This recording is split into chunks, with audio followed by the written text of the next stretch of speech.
Bismillahirrahmanirrahim. Assalamualaikum warahmatullahi wabarakatuh.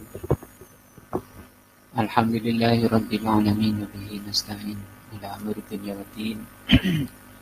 Asyhadu an la ilaha illallah wa asyhadu anna Muhammadan abduhu wa rasuluh. Allahumma shalli ala Muhammadin wa ala alihi wa sahbihi ajmain. Wa ba'du. Pelajaran kita pagi ini akidah. Kita berada di bab terakhir dari kitab At-Tawdih wal Bayan, penjelasan dan keterangan di Syajaratul Iman tentang pohon iman. Istilahnya sudah masa panen. Dan ini sudah kita lalui berapa kali pertemuan sampai kepada perkataan beliau di bab terakhir ini, wa min samaratil imani, di antara buah iman adalah, kata beliau, al-intifa'u bil mawa'idi wa tadhkiri wal ayati. Dengan iman itu akan memberikan manfaat pada orangnya yang beriman, nasihat-nasihat, peringatan, dan ayat-ayat. Tapi kalau tidak ada iman, terangkan dalam banyak ayat, walaupun seluruh ayat, seluruh nasihat dan peringatan tidak akan memberi manfaat. Maka ini buah yang sangat besar dan penting, karena yang maksud dan tujuan Al-Quran dan para Rasul serta pewarisnya adalah memberikan peringatan dan nasihat. Qala Allah Ta'ala, Allah berfirman, wa dzakir, berilah peringatan. Fa inna dzikra, karena peringatan itu tanfa'ul mu'minin, hanya bisa memberi manfaat pada orang-orang yang beriman. Inna fi dzalika la'ayatan lil mu'minin. Yang sesungguhnya yang seperti itu merupakan ayat, tanda akan adanya Allah. Tapi yang bisa melihat tanda itu hanyalah orang-orang yang beriman. Di dalam ayat-ayat itu ada dua unsur yang dituju. Yang pertama, mengerti ayat itu, mungkin maknanya, tafsirnya, maksudnya. Tapi itu mengerti saja, itu belum memberi manfaat. Sampai harus ada yang kedua, yaitu iman. Yakin. Nah, iman ini yang disebut dengan cahaya hati. Nah, cahaya hati itu yang menyalakan adalah Allah Azza wa Jalla. Sehingga tergantung kepada taufik dari Allah. Pada siapa yang Allah kehendaki, tentu orang-orang yang memang berhak mendapatkan taufik. Karena Allah itu maha hakim, maha bijaksana. Tidak semua orang yang mengerti ayat dan hadis itu bisa mengamalkan, karena kurangnya satu sisi tadi, yaitu iman. Tadi disebut dengan nurul qalbi atau basirah. Wahada, hal ini, kata beliau Al-Imam As-Sa'di, li'annal iman, karena iman itu yahmilu sahibahu, akan membawa orangnya ala iltizamil haq, untuk mengikuti, senantiasa konsisten, tidak mau pisah terhadap kebenaran dan mengikutinya. Kan banyak orang yang ngerti tapi tidak bisa mengikuti, tidak bisa mengamalkan. Ilman baik secara ilmu, wa amalan maupun secara amal. Wa kadzalika ma'hu al-alatul azimah. Demikian juga iman ini merupakan alat yang agung.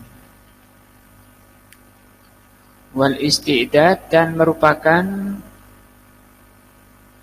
penerima. Istidad asal artinya mempersiapkan. Litalaqqil mawa'idha an-nafi'ati wal ayati ad-dallati 'alal haq. Iman inilah yang mempersiapkan diri. Kalau sudah ada iman berarti dia siap untuk menerima, untuk menyambut. Menyambut apa? Al-mawa'id, peringatan yang bermanfaat. Wal ayati dallati 'alal haq, dan ayat-ayat yang menunjukkan pada al-haq. Walaysa 'indahu mani'un yamna'uhu min qabulil haq. Dengan iman ini, cahaya tadi itu bisa menghilangkan mani'. Mani' itu penghalang-penghalang yang menghalangi orang untuk menerima al-haq. Itu dilebur istilahnya. Oleh iman dilebur sehingga dia ringan, mudah, lapang dadanya menerima al-haq. Wala minal amal bihi, demikian juga mengamalkannya itu ringan. Nah, banyak ayat dalam masalah ini. Wa aidan fal imanu, demikian juga manfaat iman atau buah iman, yujibu salamatul fitrah, akan menyebabkan fitrahnya selamat, jadi tidak kotor. Ini juga iman itu menghilangkan kotoran-kotoran, sehingga orangnya tetap dalam kondisi fitrah, muslim, mudah menerima al-haq. Wa husnul qasdi, dan iman itu menyebabkan orang itu husnul qasdi, tujuannya baik, niat taklim baik untuk menjalankan perintah Allah, untuk menghilangkan kejahilan, untuk menerangi hati agar hidup diridhoi oleh Allah. Nah, bukan karena sungkan, terus kadung ketok misalnya. Atau bahkan yang tertinggi dia senang, cinta, mahabbah, taklim, cinta, senang taklim. Karena cintanya, karena taklim itu dicintai oleh Allah, maka kecintaan seorang mukmin diterangkan Syekh Shalih Ibnu Utsaimin dalam kitab Syarah Ushulus Tsalatsa, kecintaan mukmin itu mengikuti kecintaan Allah Azza wa Jalla. Kenapa senang taklim? Karena ini yang dicintai Allah. Ini adalah kondisi jiwa, kondisi hati terbaik. Karena ada yang di bawahnya. Kenapa kamu sholat, taklim, menjalankan perintah, menjauhi larangan? Karena saya ingin pahala, ingin balasan dari Allah. Dan saya takut dibakar, takut dosa kalau melakukan yang diharamkan. Ini baik, tapi masih ada yang lebih baik, yaitu tadi. Saya ngaji karena ini perkara yang dicintai oleh Allah, sehingga ngajinya itu sangat lapang dadanya, senang. Kayak orang kehausan, minum sirup seger-seger, manis, lega, jadi kayak gitu. Karena hati itu bisa haus, hati itu bisa lapar, hati itu bisa lemes, hati itu bisa sakit, bahkan bisa mati. Penjaganya itu apa? Iman ini, makanan pokoknya. Wa man kana kadzalika, barang siapa yang fitrahnya selamat, tujuannya bagus, intafa'a bil ayat, baru hati itu bisa mengambil manfaat dari ayat-ayat. Kalau Al-Imanul Qayyim bisa mengambil manfaat itu dua. Pertama, husnul qasdi. Husnul qasdi apa? Tujuannya benar. Zaman kesini ngapain? Oh, ini saya perintah Allah taklim itu. Dan saya senang sekali taklim. Jiwa ini kering, susah, sedih kalau nggak taklim. Itu yang pertama, namanya husnul qasdi. Yang kedua, kata beliau, kalau Al-Imanul Qayyim, sihhatul fahmi. Karena bisa jadi yang pertama tadi tujuannya sudah bagus, sudah lurus, tapi pemahamannya salah. Salah guru. Sehingga pemahaman-pemahaman di luar al-haq yang diterima, maka yang seperti itu tidak bisa memberikan manfaat dari ayat-ayat yang sedang dibahas. Wa man lam yakun kadzalika, barang siapa yang tidak selamat fitrahnya, salah tujuannya, dan salah pemahamannya, fala yastaghribu, maka jangan heran, kata beliau. Tidak asing, tidak heran adamu qabulihi lil haq. Kalau orang itu berat menerima al-haq, ragu. Wa atba'ihi lahu, dan berat untuk mengikutinya. Na'udzubillah, ini penyakit ya. Penyakitnya di mana? Di hatinya tadi. Karena fitrahnya tidak selamat, tujuannya salah, yang dipelajari juga salah. Walihada yadhkurullahu fi siyaqi tamna'il kafirin min tasdiqir rasul.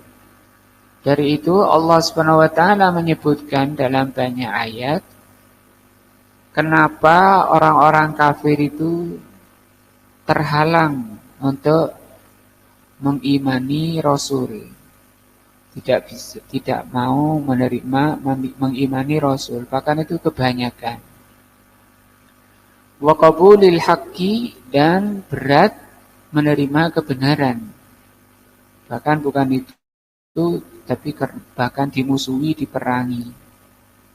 Nah, itu biasanya dikarenakan tadi. Alladzi ja'a bihi, yang dibawa oleh Rasul. Apa yang menyebabkan? As-sababu alladzi aujaba lahum dzalik, sebab yang menyebabkan itu huwa al-kufru. Ini sifat ini, ingkar. Alladzi fi qulubihim, yang ada di hatinya. Itu penyakit ingkar. Yakni li'annal haqqa. Kenapa? Karena kebenaran itu, al-haq itu wadihun. Kebenaran itu jelas. Maka kalau ada pengajian sembunyi-sembunyi, itu kata ulama salaf, itu harus dicurigai. Karena berarti dia sedang menanamkan benih-benih kesesatan. Kenapa? Karena al-haq itu wadih. Allah berfirman, qad tabayyana ar-rusdu minal ghayy. Sungguh jelas kebenaran dari kesesatan. Mana yang benar, mana yang sesat, itu jelas. Wa ayatuhu bayyinatun. Ayat-ayat Allah itu semua bayyinah, terang. Wadihatun, jelas. Wal kufru, dan kekufuran, a'dhamu mani'in, paling besarnya penghalang yamna'u min ittiba'ihi, yang menghalangi orangnya dari mengikuti kebenaran. Ai fala tastagribu, maka kamu enggak usah heran hadhil halata, keadaan ini. Fa innaha lam tazal da'bu kulli kafirin, karena memang akan seperti itu kondisi orang-orang kafir. Setiap orang kafir ya memang seperti itu. Orang-orang yang hatinya tadi fitrahnya tidak lurus. Nah, itu buah. Apa tadi? Mudah orang itu menerima nasihat, mudah diingatkan, mudah menerima kebenaran. Wa minha, di antara buahnya lagi, ini juga tidak kalah penting. Annal imana, bahwa iman yahmilu sahibuhu ala syukri. Iman itu akan menyeru orangnya, mengajak orangnya, membawa orangnya pada syukru atau bersyukur. Fi halatis sarra, ketika kondisi enak, lapang, tenang, gembira. Dan iman itu akan membawa kepada sikap wasobri, sifat sabar. Fi halatid dharra, ketika kondisi tidak enak, lawannya sarra dharra. Wa kasbul khairi fi kulli awqatihi, sehingga iman itu akan mengajak orangnya untuk dalam kondisi baik, dalam segala waktunya, sehingga tidak ada waktu yang jelek bagi orang mukmin. Apapun yang menimpa dua itu, yang dilalui orang itu dua, as-sarra wa dharra. Kalau sarra itu disikapi dengan asyukru, dharra disikapi dengan as-sabru, sabaran. Ibadahnya orang gembira bersyukur, ibadahnya orang dharra as-sabru. Nah, tidak ada orang yang bisa seperti ini kecuali orang yang beriman. Nah, maka enggak ada yang membahayakan orang beriman, karena semuanya baik. Kama sabata fis sahihi, sebagaimana telah tetap kuat di dalam sahih, anin Nabi sallallahu alaihi wasallam, dari Nabi sallallahu alaihi wasallam, annahu qala, bahwa Rasulullah sallallahu alaihi wasallam bersabda, ajaban. Ini kata beliau, langsung beliau ajaban, artinya sangat mengagumkan. Mukmin itu mengagumkan. Li amril mukmin, perkaranya orang mukmin itu sangat mengagumkan. Inna amrahu kullahu khairun, karena kondisi orang mukmin itu seluruh perkaranya khairun, baik.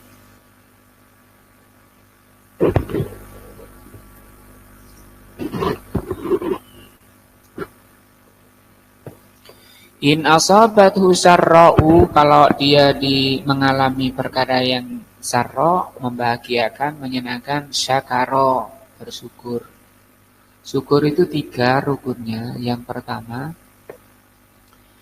mengakui dengan hatinya bahwa apa kebaikan yang diterima semuanya itu semata-mata dari Allah, sama sekali tidak ada andil diri kita. La haula wa la quwata illa billah. Bukan dari kecerdasan kita, bukan dari pengalaman kita, bukan dari diri kita, tapi semata-mata fadlun, namanya fadlun wa rahmah wa minnah, karunia, rahmah, minnah dari Allah. Yang kedua rukunnya memuji Allah dengan hati maupun lisan, mengucapkan alhamdulillah. Yang ketiga rukunnya menggunakan kenikmatan itu di jalan yang Allah cintai dan Allah ridhoi. Itu rukun syukur. Fakana khairan lahu, yang seperti itu ketika mukminin diberi kebaikan, kondisinya baik, kata Rasul. Wa in asabathu dharra'u, kalau ditimpa perkara yang tidak enak, sabara, dia bersabar. Fakana khairan lahu, ini kebaikan baginya. Walaisa dzalika li ahadin, tidak ada yang bisa seperti itu illa lil mu'min, kecuali hanya mukmin saja. Wa syukru wa sabru, maka syukur dan sabar, huma jima'u kulli khairin, di keduanya ini terkumpul segala kebaikan. Segala kebaikan terkumpul pada dua hal ini. Nah, yaitu apa? Asyukru wasabru. Fal mu'min, maka orang mukmin itu mu'tanimun. Mu'tanimun itu betul-betul mengambil manfaat. Mendapat manfaat lil khairat, segala kebaikan, fi kulli awqati, dalam segala waktunya. Sehingga tidak ada waktu kosong, tidak ada waktu sia-sia, yang disebut dengan apa? Ghafil, lalai, kosong. Nah, makanya para ulama mengatakan al-ghaflah, kelalaian itu asyar atau syarrun. Syarrun itu sama dengan asyar. Syarrun minal maut. Lalai itu lebih jelek dari kematian. Karena kelalaian itu memutus dengan Allah, sementara kematian memutus dengan dunia. Putus dengan dunia, kalau dia mati dalam kondisi dzikrullah, membaca apa? La ilaha illallah, itu nikmat terbesar. Jannah, kata Rasul. Rabihun. Nah, kata Syekh, kata Imam As-Sadi, orang mukmin itu rabi, selalu untung. Selalu dalam kondisi beruntung. Lawannya apa? Husrun, rugi, ya. Fi kulli halatihi, dalam segala keadaannya. Ini pentingnya iman. Maka kalau kita baca ayat, baca hadis, itu sampai ke iman. Bukan sekedar baca, paham maknanya. Nah, wa fi sahihi anhu sallallahu alaihi wasallam, juga dalam sahih dari Rasul sallallahu alaihi wasallam disebutkan, la yusibul mu'min min hammin, tidak menimpa seorang mukmin min hammin, kegelisahan hati ini. Nah, bisa jadi orang itu gelisah tanpa ada alasan, tanpa tahu. Kenapa jiwaku ini kok kok gelisah? Nah, padahal makan kenyang, semua ada. Kok gelisah hati ini? Itu ham. Dan ini musibah, termasuk musibah. Rasul mengatakan, la yusibu, tidaklah menimpa. Tidaklah seorang mukmin itu ditimpa musibah berupa kegelisahan. Wala ghammin, resah, lebih parah. Wala adzan, demikian juga gangguan-gangguan. Gangguan bisa dari orang, atau dari binatang, atau dari yang kecil-kecil kena duri, atau tangannya kecepit, atau kakinya tergilir, keplicuk, kesandung. Nah, itu jatuh.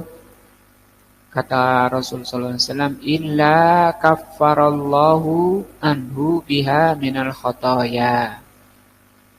Kecuali itu, dengan itu Allah akan menghapus dosa-dosanya, kesalahan-kesalahannya. Ini maksud. Jadi tidak ada kejelekan dari sisi maksud itu, tidak ada takdir jelek. Ya, kalau dari sisi tujuan, kalau dari sisi maksud, tujuannya Allah membuat orang sakit itu apa? Tujuan Allah membuat orang itu kesandung, jadi kena duri itu apa? Baik, dalam rangka ini takfir, mukafir. Jadi musibah-musibah mukafir dalam rangka pembersihan. Sehingga terkilir, tersandung, jatuh, gham, ham, itu bagi orang mukmin rahmah. Apa rahmah? Kenikmatan. Dikatakan oleh Sufyan Ats-Tsauri, tidaklah seseorang mencapai kefakihan, tidaklah orang itu dikatakan mengerti agama sampai musibah itu lebih dia cintai daripada nikmat. Dorok lebih dia cintai daripada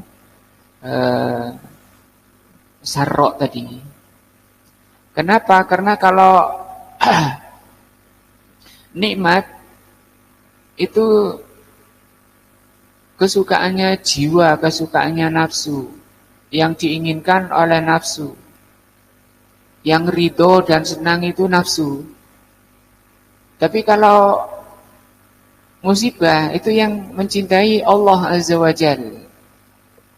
Ya, maka kecintaan Allah itu bagi orang yang beriman lebih dicintai daripada kecintaan dirinya. Sampai di dalam kitab Madarijus Salikin, Al-Imam Al-Qayyim membahas tentang jam'iyah. Jam'iyah ini saya sampai tanya ke ustaz-ustaz, banyak mengartikan khusyuk. Tapi itu yang dimaksud adalah kalau secara bahasa jam'iyah menyatu. Mungkin kalau kita ini lagi konsen, serius bersama Allah, zikir. Tapi beliau sampai mengutip asar, ada pertanyaan kepada orang arif.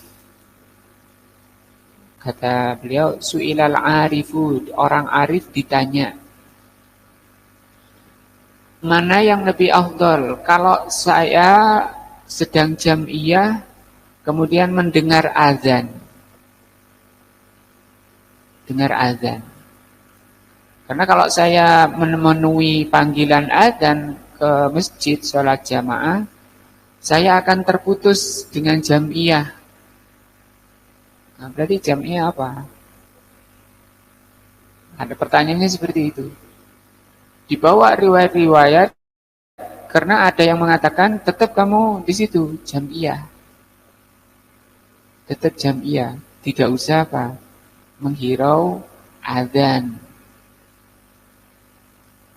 Maka dibahas di situ, dibawanya oleh Al-Imam Al-Qayyim, karena banyak orang terutama yang terkena sufi. Kenapa beliau bahas?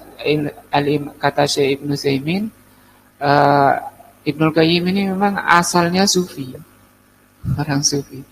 Jadi kalau antum baca kitab Madarijus Salikin, banyak istilah-istilah sufi yang masih dipakai. Kemudian beliau arahkan yang sunnah-sunnah, yang benar-benar. Contoh tadi jam'iyah. Kalau kita mungkin baru dengar bahasan ini, ketika kamu dengar azan, kamu sedang, mungkin bahasa kita zikir ya, jam'iyah, maka nggak usah dengerin azan.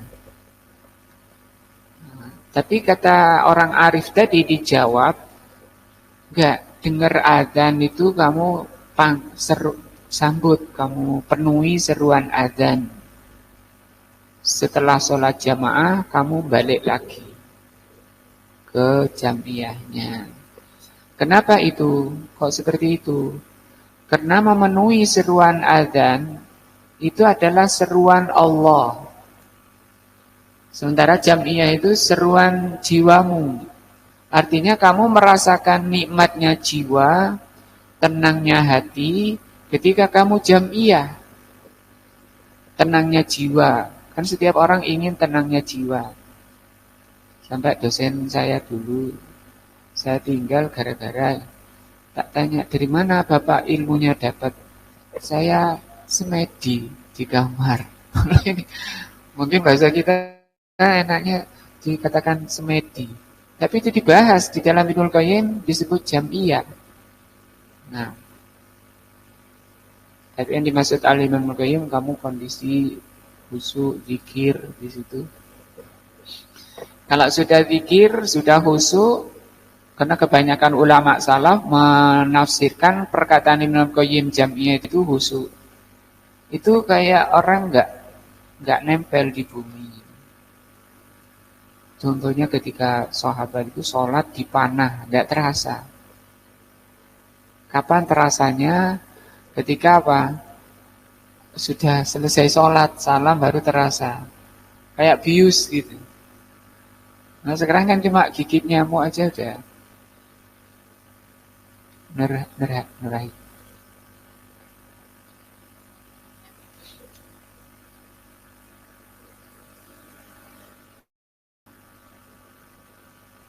Hilang, rasa-rasa itu bisa hilang.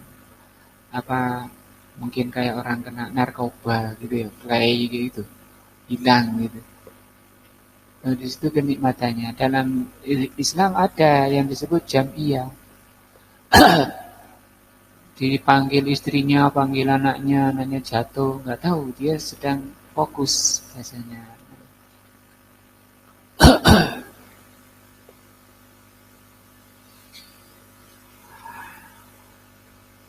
Maka semua musibah-musibah manfaat, musibah-musibah besar maupun kecil. Kalau ini kan Rasul menyebutkan ke musibah-musibah yang yang gak berupa fisik, ham itu, jiwanya ini gelisah, sedih, resah, nggak tahu apa sebabnya. Itu pun kata Rasul apa? Itu menghapus dosa-dosa. Kalau sudah bersih hatinya, enak, jiwanya itu tenang. Kalau Abu Zulfa kayak habis dibekam, ya main tank gitu.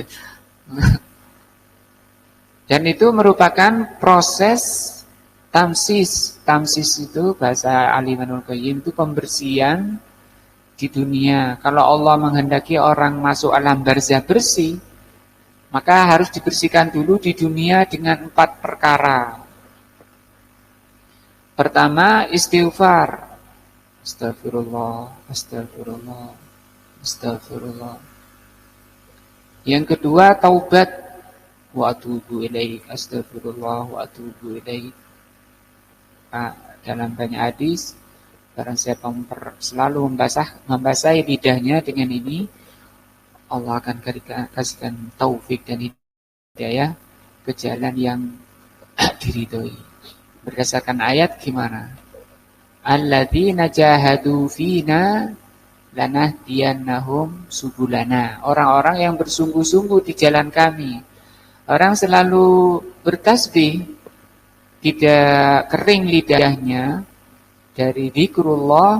Ini dalil dan bukti orang ini bersungguh-sungguh, tidak membiarkan lidahnya kering. Karena lidah ini paling cepat kering, tapi paling cepat basah. Jika diajak mau dibuat dipakai itu basah. Nah, yang pertama istighfar, apa tadi? Astagfirullah, istighfar. Yang kedua taubat. Yang keduanya sama fungsinya untuk pembersihan. Ya, istighfar, astagfirullah. Karena astagfirullah itu minta kepada Allah itu maghfirah. Maghfirah itu penghapusan dosa-dosa, penghapusan catatan jelek, dan tajawuz. Tajawuz itu dilewatinya hak dari dosa itu, yaitu siksa. Enggak disiksa lagi. Yang kedua taubat. Taubat juga maknanya seperti itu. Istighfar, taubat. Yang kedua, yang ketiga amal soleh. Amal soleh yang menghapus dosa-dosa. Yang keempat ini tadi, apa ini? Musibah. Musibah itu rahmah bagi orang mukmin. Tadi orang mukmin ketika ditimpa musibah kondisinya tak beda. Itu juga dikatakan oleh Umar Ibnul Khattab, ma ubali, aku tidak akan peduli dengan apa yang menimpa diriku. Kalau kenikmatan yang menimpa diriku, syakartu, aku akan bersyukur. Tapi kalau kejelekan yang menimpaku, sabartu, aku akan bersabar. Sebagai pengamalan ajaran Rasulullah sallallahu alaihi wasallam. Fayajtami'u lil mu'min, maka berkumpullah pada orang mukmin indan ni'am wassarra, ketika menerima kenikmatan, mengalami kenikmatan dan kesenangan. Nikmatan, dua kenikmatan. Yang pertama, nikmatu husuli dzalikal mahbub, nikmat mendapatkan yang dicintai. Nah, ini biasanya cinta-cinta ini banyak diwarnai oleh kemauan nafsu itu. Hanya nafsu itu yang andil. Ingin apa engkau guli? Ini kan urusan nafsu-nafsu. Yang kedua, wa nikmatut taufik, nikmat taufik lisyukri, untuk bersyukur, karena bisa bersyukur itu karena taufik dari Allah, bukan dari dirinya. Sehingga dia akan, orang yang bisa bersyukur itu tidak sampai meyakini, nah, karena ini saya ini orangnya mudah bersyukur. Nah, yang seperti ini bahasa ujub. Apa ujub? Bangga diri. Terus ngomongnya gimana? Alhamdulillah, dengan taufik, hidayah dari Allah. Ini minnah, ini fadlun, karunia, rahmah dari Allah, saya bisa bersyukur. Walaupun ikhlas.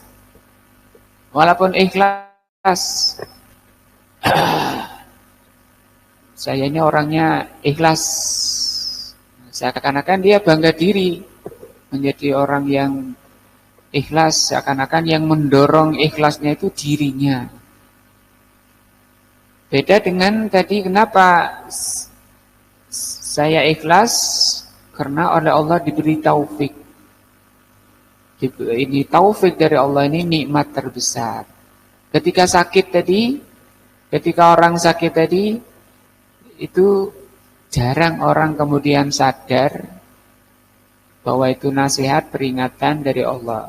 Menyadari itu peringatan dari Allah, ini taufik. Alladzi huwa a'la min dzalika. Syukurnya itu ketika diberi nikmat itu a'la, lebih tinggi nilainya dari apa yang didapati. Dapat mobil atau dapat makan enak, ya enak, senang dapat mobil. Tapi ada yang nilainya lebih tinggi, yaitu apa? Asyukru. Nah, ini kan fiktif, ya, perkara yang gaib, tapi yang paling besar nilainya itu yang gaib, yaitu iman. Maka orang berjalan kepada Allah itu imannya, hatinya. Kalau badan kan terbuat dari tanah, oleh Allah dihancurkan jadi tanah lagi. Tapi yang menjadi nilainya itu hatinya. Yang dilihat adalah hatinya, sebagaimana hadis, innallaha la yanzuru ila ajsamikum wala ila suwarikum. Allah tidak melihat jasad kalian, tidak melihat wajah kalian, walakin Allah yanzuru ila qulubikum wa a'malikum. Yang dilihat adalah Allah, hati kalian. Wa bidzalika tatimmu alaihi nikmat. Dengan dua rukun ini, kalau ini dua rukun, kalau kita mendapati nikmat. Kalau taklim ini apa? Ya, nikmat ini. Pembersihan hati, menyirami hati, memberi cahaya di hati, taklim. Maka dengan itu dan kita bersyukur bisa taklim dihadirkan oleh Allah. Maka dengan itu nikmatlah, sempurnalah kenikmatan. Wa yajtami'u lahu 'inda dharra. Adapun kalau orang ditimpa yang dharra, yang tidak enak, terkumpul padanya salasu ni'amin. Berapa? 3. Lebih banyak kalau bahasanya Al-Imam As-Sa'di 3. Kalau Syekh Utsaimin 4 malah. 4. Berarti kacanya 2. Diingat-ingat yang 2 tadi. Mendapat nikmat itu, yang kedua bersyukurnya itu. Ya kalau dapat uang banyak, bentuk syukurnya seperti dicontohkan salaf, dia bahkan lupa dirinya. Seperti Aisyah ketika dapat kiriman dari gubernur mana uang, lupa sudah, bagikan sana bagikan sini sampai habis, sampai dinasihati oleh budaknya, gak pingin beli daging ya. Wah kamu telat, tadi kok gak ngomong belum dibagi, sehingga saya ambil untuk diri kita. Tapi pelajarannya apa? Dia lupa dirinya. Yang ingat yang ada di pikirannya itu bagaimana saya mendapatkan pahala besar dari nikmat yang sedang dihadapannya. Itu contoh salaf ya. Kalau ditimpa dharra ada 3 kenikmatan. Kan 4 kata Syekh Utsaimin. Yang pertama nikmatu takfiris sayyiat. Nikmat penghapusan kejelekan-kejelekan. Apa titik hitamnya itu oleh Allah dihilangi. Titik hitamnya itu sehingga hatinya, kalau bahasa kitabnya itu sakola, apa son bukan sin. Coklun itu jernih, mengkilat. Tadi masih buram, banyak titiknya, banyak karatnya. Tapi dengan dharra, dengan perkara enggak enak, hatinya mengkilat, wajahnya. Hati mengkilat, hati ceria itu oleh Allah ditampakkan di wajah. Jadi orang itu tidak akan bisa menyembunyikan kondisi hati. Tetap Allah akan tampakkan di raut wajahnya. Yang kedua, wa ni'matu husuli martabati sabri. Mendapati nikmat derajat sabar. Jadi dosanya dibersihkan, karatnya dibersihkan. Yang kedua lebih tinggi lagi, dapat naik derajatnya menjadi sabar, tingkat sabar. Allati hiya, yang sabar itu a'la min dzalika. Sabar itu lebih tinggi lagi dari penghapusan dosa-dosa. Innama yuwaffas sabiruna ajrahum bighairi hisab. Itu ayat. Allah akan memberikan pahala orang-orang sabar. Pahalanya itu kata Allah bighairi hisab. Kayak puasa. Yang ketiga, wa ni'matu suhulatid dharra alaihi. Nikmat ringannya musibah. Saya dulu pernah ikut perang ya. Di sini ada ikhwah yang perang berkecamuk di rumah sakit. Waktu itu saya keluar pos, gak bisa balik, terjebak karena gak bisa balik, terhalang oleh kecamuk perang. Saya terjebak tinggal di rumah sakit. Di situ nampak sekali orang yang hatinya ada ilmu dan yang tidak. Ribut, riuh rumah sakit, teriakan kesakitan. Tak lihat satu-satu ini Orang-orang awam-awam yang belum pernah hatinya memang tidak ada ilmu sehingga kayak gitu mensikapinya. Bahkan kalau yang dari ikhwah ditangkap, itu yang dicari dulu apa? Jimatnya. Dicari dulu, jimatnya ini kok bisa kayak gini tuh, pakai jimat apa? Karena rata-rata orang mau berangkat perang cari jimat dulu Pak ya.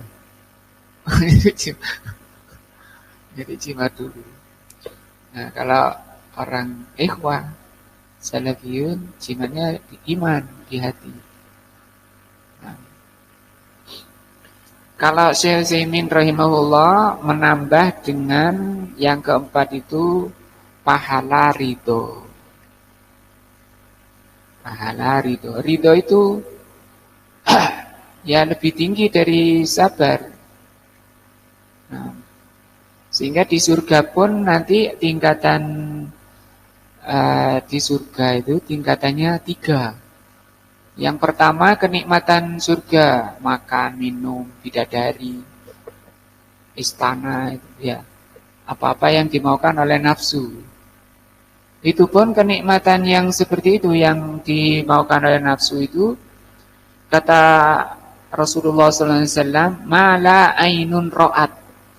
Kenikmatan saking nikmatnya, kenikmatan yang tidak pernah dilihat mata. Wala udunun sami'at, belum pernah didengar telinga, wala khatara ala qalbi basyarin, belum pernah terbesit.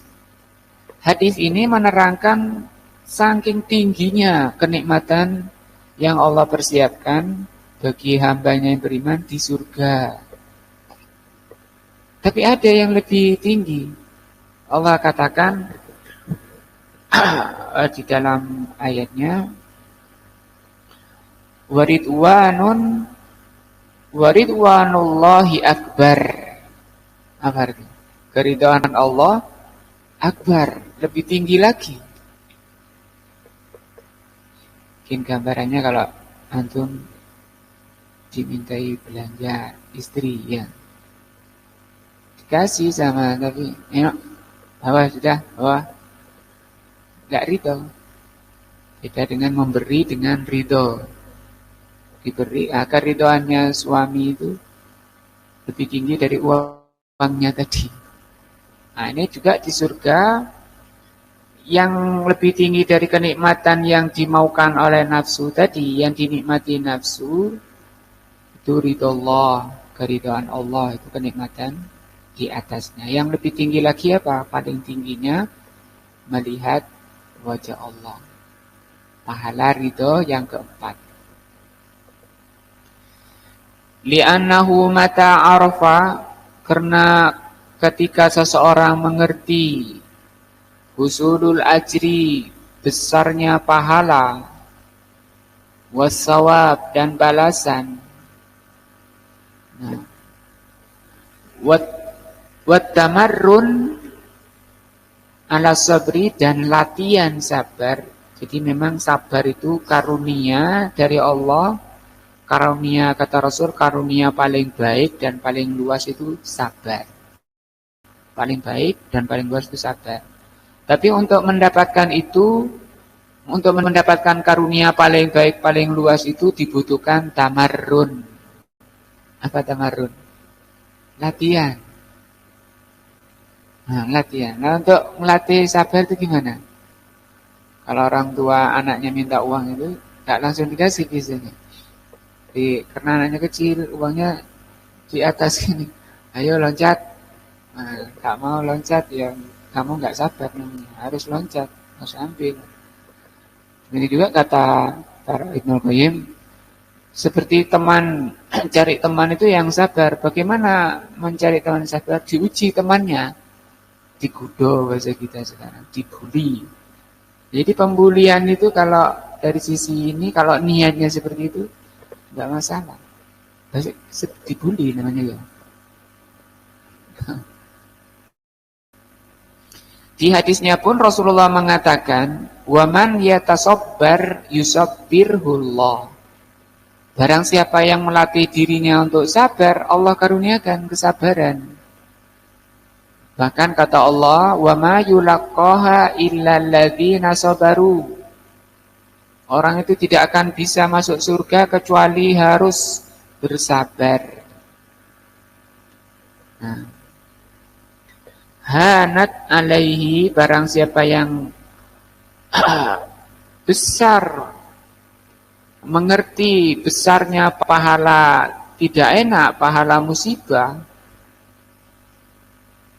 besar pahala kesabaran, hanat alaihi, akan ringan baginya wat wid atul musibah, musibah yang dialami. Nah, tapi ini musibah-musibah duniawi. Ada musibah yang kita tidak ingin, dan itu bukan nikmat. Musibah apa? Hadin, musibah agama, ikuti ajaran sesat, ya. Itu musibah agama, memahami pemahaman sesat. Wa khaffa alaihi hamaluha, dan ringan baginya membawa apa? Musibahnya itu. Makanya Rasul mengatakan ketika ditanya di puncak tidak enaknya beliau ditanya kaifa haluk, bagaimana keadaanmu? Beliau menjawab apa? Jawabnya alhamdulillah ala kulli hal. Segala puji bagi Allah. Artinya ketika diberi musibah, orang terbaik adalah orang yang bersyukur. Karena ada 4 tingkatannya. Pertama murka, kedua bersabar, ketiga ridho, keempat bersyukur. Ini 2 buah yang kita bahas pagi ini. Semoga kita bisa menikmati buah ini. Buah apa? Buah terbaik ini. Kenikmatannya di dunia dan akhirat. Ya. Apa tadi? Buah. Lupa namanya. Pertama, mudah dinasihati. Yang kedua, bisa membawa orang kepada sifat syukur dan sabar. Semoga Allah memberikan hidayah dan taufiknya, menjadikan ilmu ini ilmu yang bermanfaat, menerangi hati kita, menguatkan iman kita, bermanfaat untuk melaksanakannya menjadi amal saleh. Wallahu a'lam bishawab. Subhanakallahumma bihamdika asyhadu an la ilaha illa anta astaghfiruka wa atubu ilaika. Wassalamualaikum warahmatullahi wabarakatuh.